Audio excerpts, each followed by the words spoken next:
Isha. Isha has a solid expertise in HTML, CSS, JavaScript, React, and NextJS, allowing her to craft dynamic, modern, and scalable web applications. She is deeply committed to clean code and best practices in front-end development, which she applies to all her projects. Isha, we are honored to have you with us today, and I will stop sharing. The stage is all yours. Thank you, Violina. It was wonderful and amazing to be part of Frontend Queens. And thank you so much for giving this opportunity to me to share my knowledge with all of the team. Let me share my screen to begin.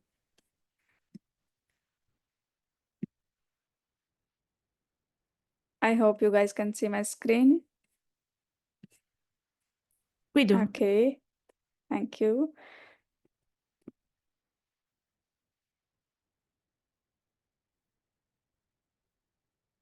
Okay.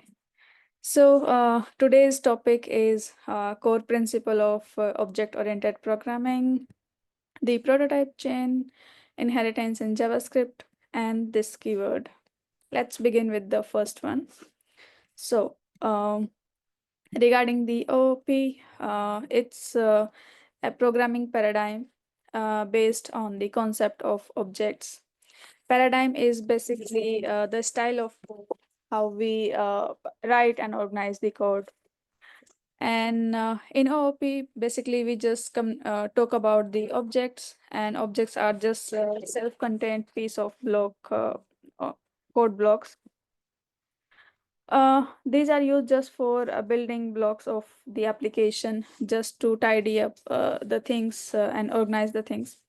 But when we talk about the OOP traditionally or classical OOP, we talk about the classes and the instances.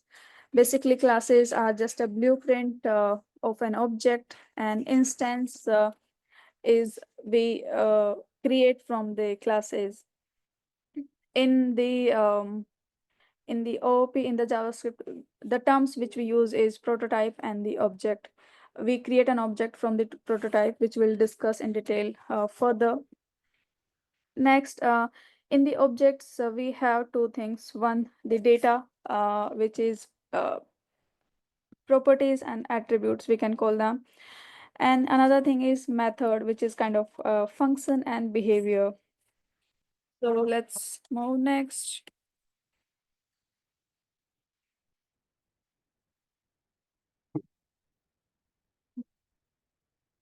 So the goal of OOP is just to avoid the spaghetti code, more organized things in the code, and yeah, again, organize the code to make it more flexible and easier for a programmer point of view. So here is an example of class.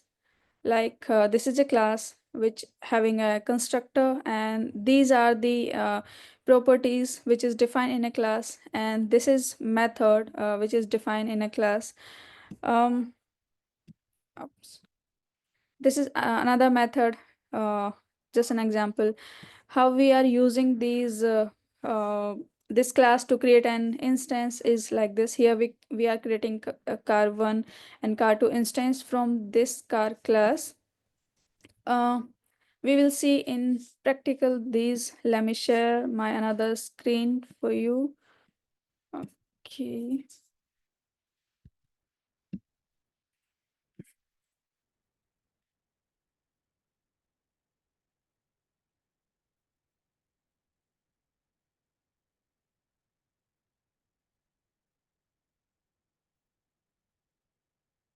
I'm so sorry. I'm using first time Zoom, so it's kind of so, okay. Let me share it.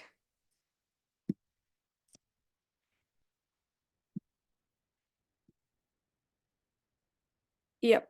Hope you guys can see the screens. Okay. So here we are using a car class, and these are the properties which we define inside, and these are two methods. Here we are creating two instances.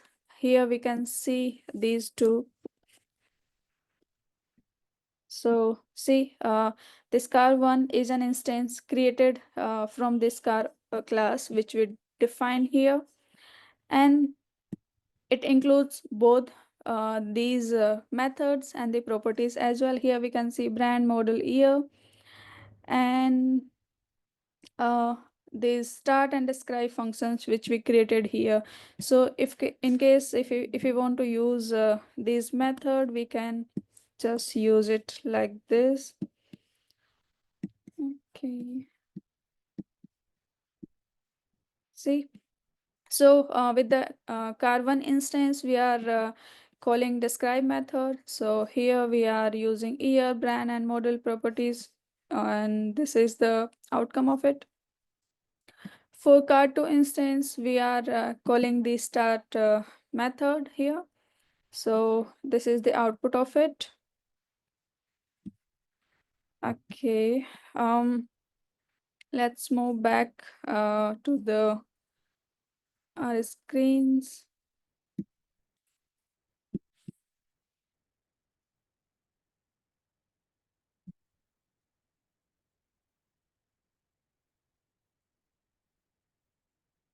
Okay, so moving to the next screen. Okay, now we'll talk about the core principles of the object-oriented programming. And there we have four fundamental principles of it. One is abstraction, second is encapsulation, and next one is polymorphism, and the last one is inheritance, which we'll talk in detail next.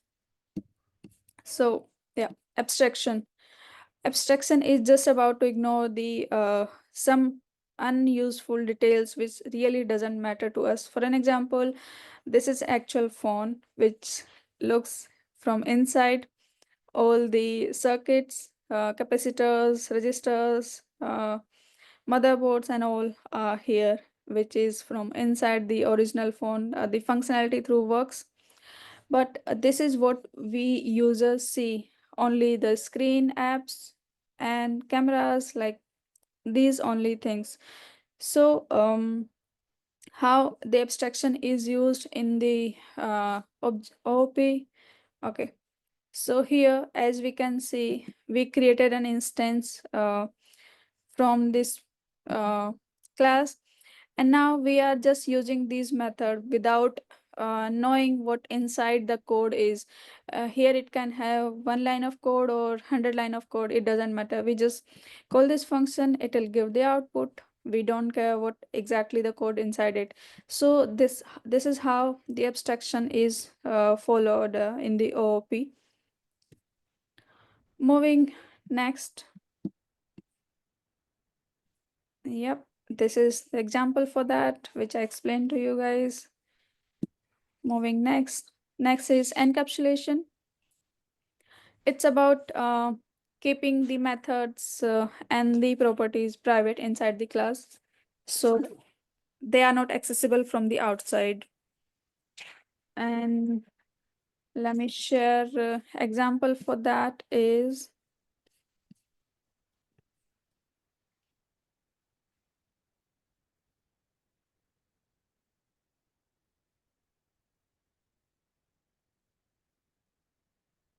okay. So there are two conventions to define a variable or an value inside as a private with this hash symbol, or we just simply use instead of it, we just simply use private keyword like this. So we can use either of them, but we are using here as a hash to define a private field. Okay, so again, this is in a bank account.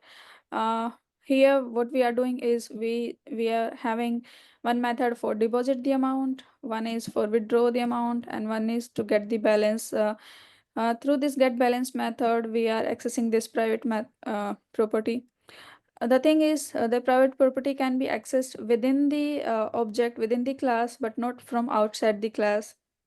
So this is the example of abstractions and encapsulation. If I show you the example of it, okay.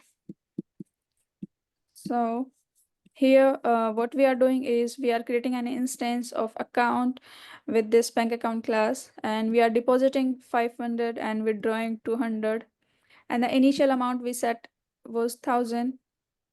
Now we are getting balance of that, so we'll get 1300. Here we can see. Okay, let me show you this account instance or object. So see, this account was created from this bank account class. Here we do have this balance property, which we defined for this here. And all three methods, deposit, get balance, and withdraw, all three methods are here, which this instance or object can access these. Another thing which I mentioned, that we can't access the private method from the outside, is this one. If we try to we are trying to set the balance manually from outside this class, so we will get an error. Here we are getting error saying that private field balance must be declared in an enclosing class, so we can't use outside. The error shows up in the VS Code as well to us. So this is one example of encapsulation. Like, the question comes in mind, why we are using encapsulation is to prevent external code from accidentally manipulating the internal properties of object by using this private keyword. Another purpose of using encapsulation is it allow to change internal implementation without risk of breaking external code. Let me show you the example for that.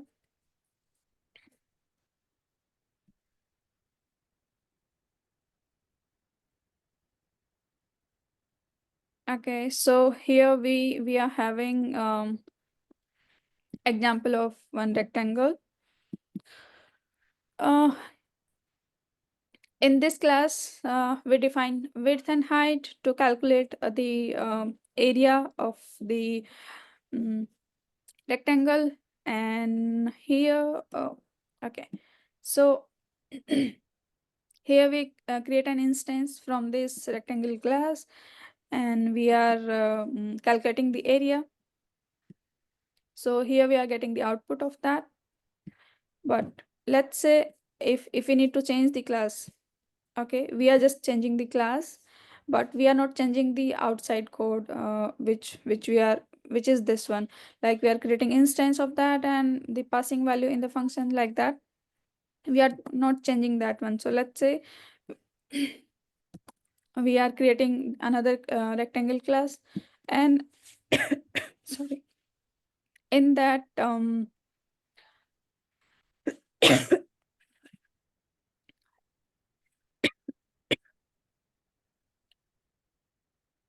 in that Water. Water. just a second, please. Water.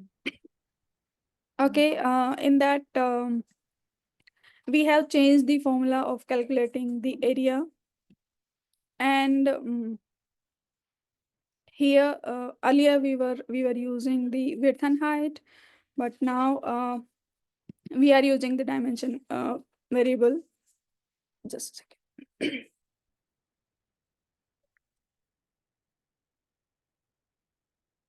I'm so sorry.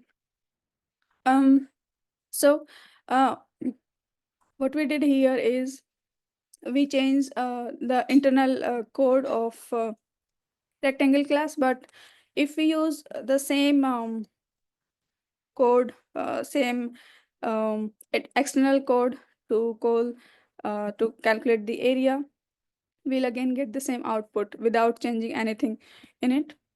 Here, in the same way, we are passing the width and height in the rectangle new instance, Here as well, we are passing the same height and width to calculate the area dimension of it. We are not changing anything in the external code, but we are just making changes inside the class, so our external code doesn't affect with this change. So this is the another another example of why we are using encapsulation. So moving to the next one. Okay, so this is an example of private. This is an example for which I showed you earlier.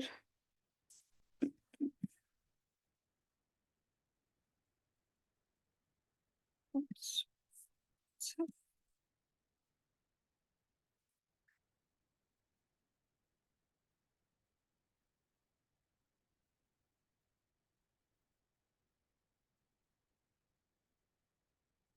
Okay, we discuss both the examples for the reason of why we are using encapsulation.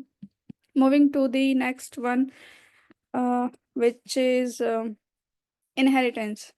Okay, so inheritance is about using of properties and methods from the parent class. Similar, like we use our parents property like whatever, the physical or emotional or like any kind of. So in the same way, the using properties and methods of parent class is comes in the inheritance. And the goal of inheritance is to reuse common logic and efficient use of memory. Let me show you how it works. Okay, so here in a rectangle class, we define a method and the properties. But when we are creating an instance from it, let me show it here.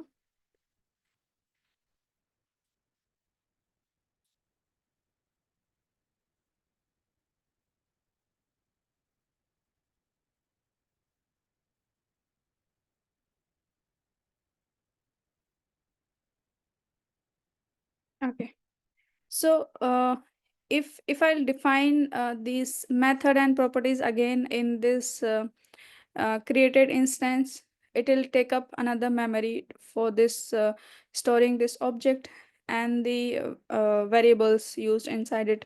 But now through the OOP, what is happening here? It just reusing this method and the variable from the parent class. So see the dimension variable and the method. So it's just not taking up another space in the memory. So this is how we are saving memory in, and we are reusing the same logic. So this is how inheritance help us. Next, moving to the polymorphism. Polymorphism is about, let's say our parents is having some property, let's say a curly hair. My parents having a curly hair. I can also have a curly hair, but I have a choice to have some other like straight or something else. So the concept is a parent class can have one method, but child can also have that same method but different code. Let me show you with an example.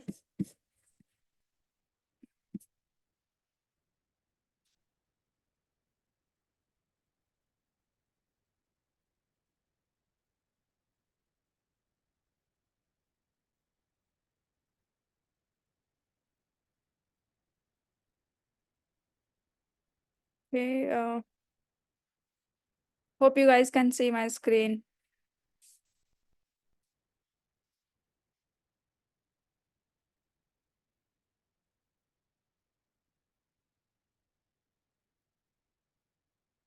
Okay, so here there is a parent class animal, and we are creating an instance cat and dog from this parent class with the extend keyword. This is a keyword used to extend this class, which is a kind of prototype of the same this animal class.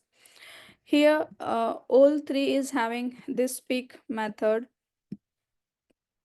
Parent class also have this method, but child is also having the same method with the same name, but the output of that is different. So this is how a child can have its own method with the same name. Okay, let me just show you. Here we are creating animals instance, and from all these uh, all these classes which we define here, and we are just mapping it here. So see, we are just calling the same method speak method, but we are getting three different outputs from it. So this is how polymorphism works. Moving to the next, before jumping on another topic, I just want to differentiate few things like regarding the terms. In the classical OOP, we use class and instance. We use these terms. Class is basically the parent, and the instance is a child which is created from the class, which is another in another terms. Class we call as a blueprint. In when we talk about OOP in JavaScript, we use prototype and object terms for the same thing. So here the prototype is a parent and object is defined as child. Both the class and prototype have a certain properties and methods, and these properties and method can be accessed uh, by their childs, which is created from them. So this is called an inheritance. When we talk about inheritance in JavaScript, it is something around this. Okay, so here inheritance in JavaScript is another term. We call it as a prototypal inheritance because we use the term prototype, so that's why. Okay, so here uh, from the prototype, object can access the properties and methods. That's why we call it a prototype inheritance. Let me show you an example of it. Okay, let me comment out these.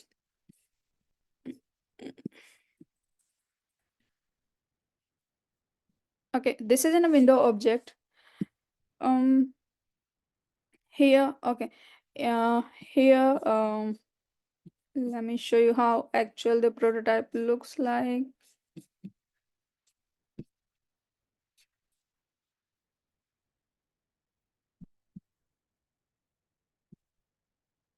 This is endless of methods in it. Hmm. So see, this is a prototype here, and in this prototype there is certain methods, and in if we go down deep down more again, and the it's a parent prototype from where this method comes up, and uh, another prototype which is its parent, so it includes okay, it doesn't have any method right now. Okay, so here it go up and up until unless we found the method which a child want to access it. So this kind of chain comes, so which is called as a prototype chain. Let me show it to you. Okay, so here as we can see, let's say if a child wants something, the child will reach out first to its parents. Let's say a child want a toy, and their parents don't have that toy. Then what child will usually do is he just reach out to its grandparents, and let's say its grandparents also don't have that one for him. So what child will do is child will reach out to his great grandparents. So in this way, uh, um, it will go up and up and up until unless the child will get that toy particularly. So in the prototype chain also, in the same way, it moves. This is an object, and okay, this is an object. This object, let's say, want to access one method. So first, it will look into it in its parent prototype. If it doesn't find that one, it will look, is this prototype's parent from here.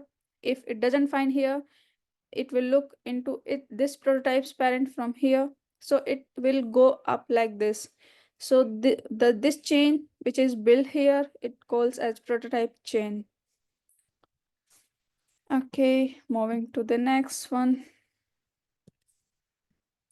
Okay, before moving to this keyword, if you guys have any queries regarding the OOP and other topics which we discussed here, please let me know. I would like to address those.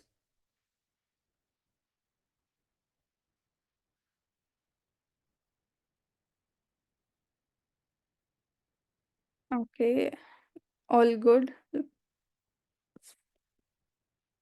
Okay, let's move to this keyword.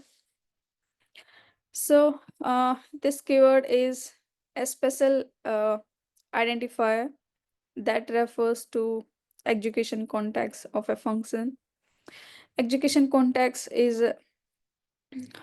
which is context in the heap where all the functions executes, which for a particular function or a particular uh, code line of code, an execution context is created. In that only that code is executes. So this keyword definition is defined in that execution context only. So that's why we say that its value depends on how and where the function is invoked, rather than not where it is defined. So there are lots of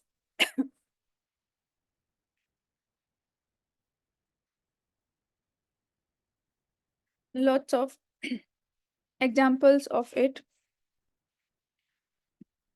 So first one is global scope. Let me jump to the examples. So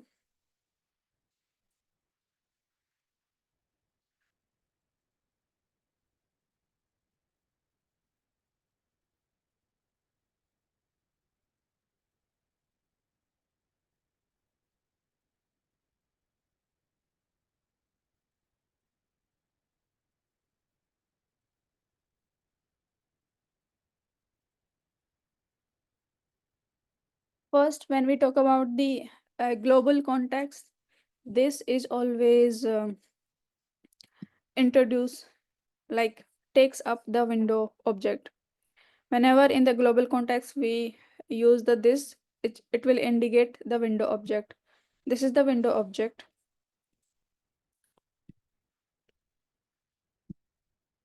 If we talk about this in a regular function like this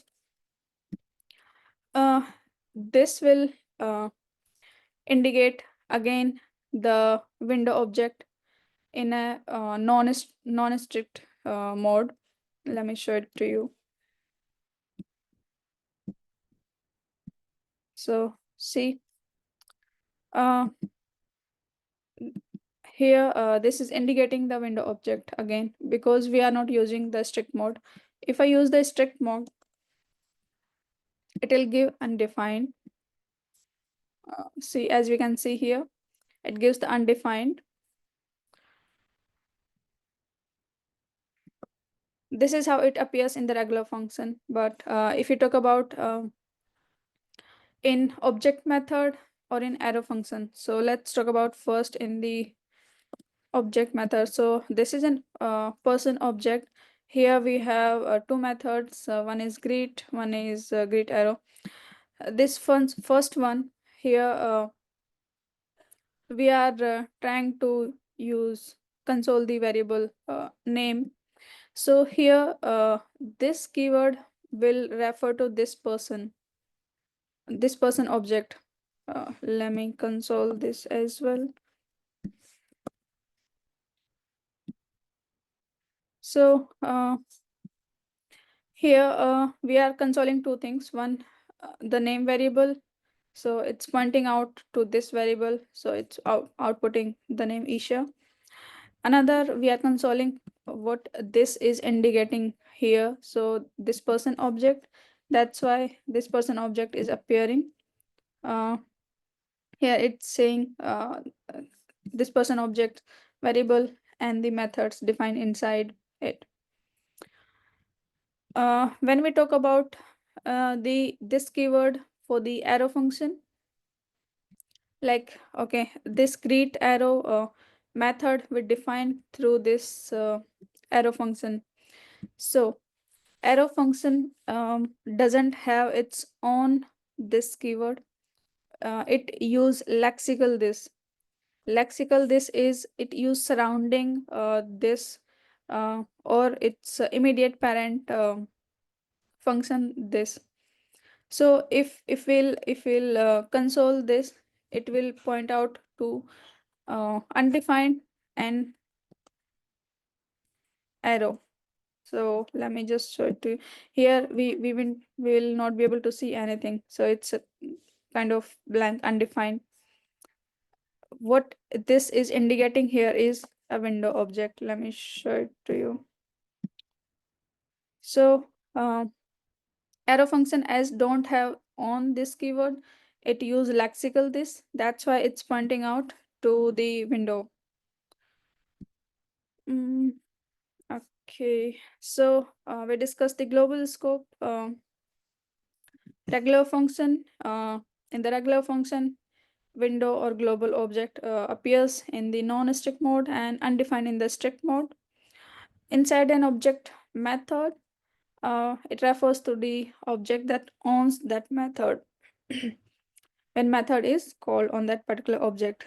We discussed the example. Moving to the next. In the arrow function, as we discussed, arrow function don't have their own this keyword, so it use lexical this. Let's talk about the event listener. So let's jump on one example of that. Okay.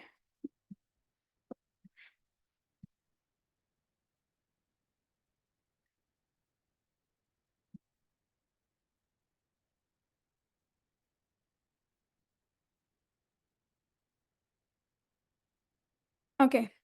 So here we created a button element. What we are doing here, we are just selecting that button element through the query selector. And on this button, we are triggering an click event by this add event listener. And here just this is a callback function for this click event. This is an event and this is a callback function for that. In this callback function, we are just trying to see what the this is indicated to. So whenever we use this keyword in a callback function of an event listener, then this keyword indicates to that element on which we are calling that this event listener function. So here this will indicate this button element. So let's see.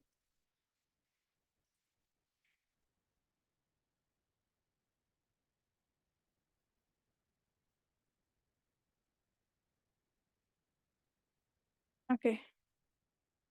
So I clicked on this button and here we can see this is this button element which is console here. What if we use an arrow function in event listener? So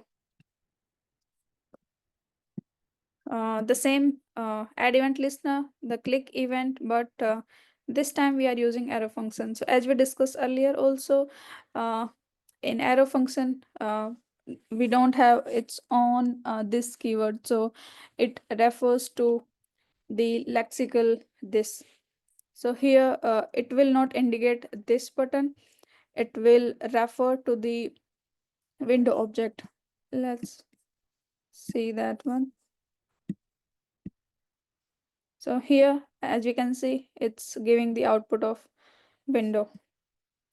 So arrow function gives different behavior due to that in any scenario, whether we are using in event handler, whether we are using in a regular function or in a object method, it is just using lexical this.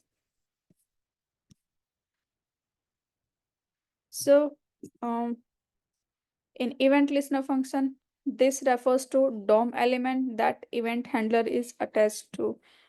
We discussed the examples, so moving to the next.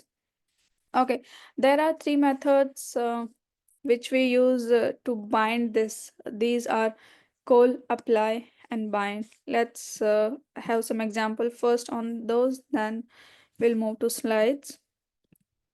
Okay, so here we just created a simple function, say hello, and here we are consoling this name variable, but from where we are picking up this name variable, because in this hello function we are not defining any variable. So this is the keyword which will point out from where we need to pick up this name variable. Here we are defining a user object, in that we are defining a name variable. Now what we are doing here, okay, we are calling this function, this say hello function, and binding this keyword so that it can pick up this name variable from this user.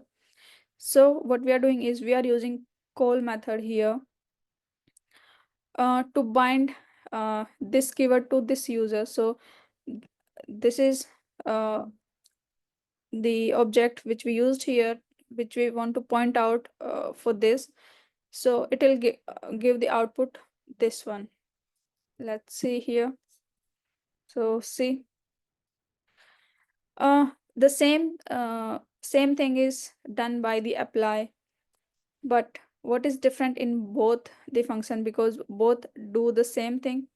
What is the difference in both of these? So here we can see, okay, in call method we can pass n number of arguments, but in apply method we can pass only one argument. So here we are passing one argument, one array in, and that array we are passing multiple values. That's a different thing, but only one argument can be passed here. That's the only difference in call and apply. So let's see. So here again we are using greet method and a person object, and in that person we are defining this name variable which is used here. Another values which is used here is another function argument, pass, greeting, and punctuation. These are the arguments we are passing from here. So this is how it is used. There is another like we discussed call, apply, and another one is bind. What bind does is this one also bind this keyword. So but what is difference in bind and the call apply? So as we can see, call and apply returns an output. Here it return the output, but what bind will does for us is it returns a function rather than calling that uh, function immediately. Here it just give the output, but here this will return a function. So see here, this is a function which is returned after using this bind method. Now, if we need to call this, if we need to give, if we want to use output of this, we have to call this return function. So this is how we'll call it. So okay, there are multiple consoles, so let me comment those just for clarity here. Yep. Okay, now the console of this bound function is a return function, which is this one. And if you want to output, we have to call it like this. And in call apply, we just bind these and it gave the output. But here we are binding it, it gives a return function rather than the output. This is the only difference in bind and call and apply. Okay. Yeah. Another thing is in the bind also we can pass multiple arguments, similar like the call method. So which is here.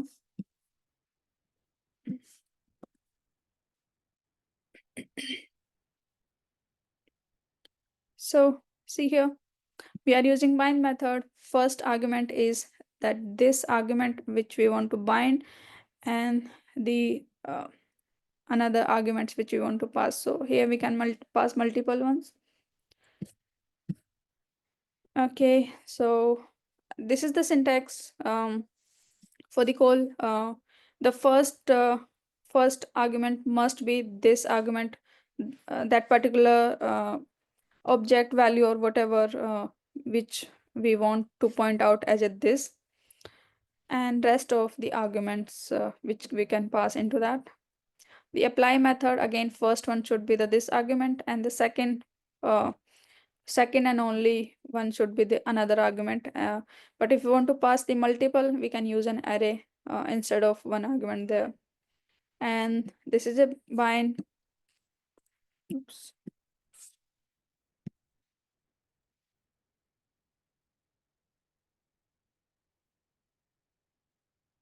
Yep. And this is a bind where first argument must be the this argument, and rest of we can pass n numbers of argument into that. Yeah, all these I guess I have discussed. So this is all from my side. Thank you guys. If you have any queries, please let me know. Thank you so much, Isha. It was really amazing session. If you have any questions to Isha, you can drop it in the chat or unmute yourself. But before we wrap up, I want to thank you, Isha, for the amazing session. Your deep dive into topics like understanding the prototype chain, mastering the this keyword, the core principles of object-oriented programming and inheritance in JavaScript has been nothing short of enlightening, and the clarity you brought to these complex topics have truly inspired us all. Thank you for sharing your expertise and for making this session so impactful. And let's give a virtual round of applause to Isha. Thank you, everyone.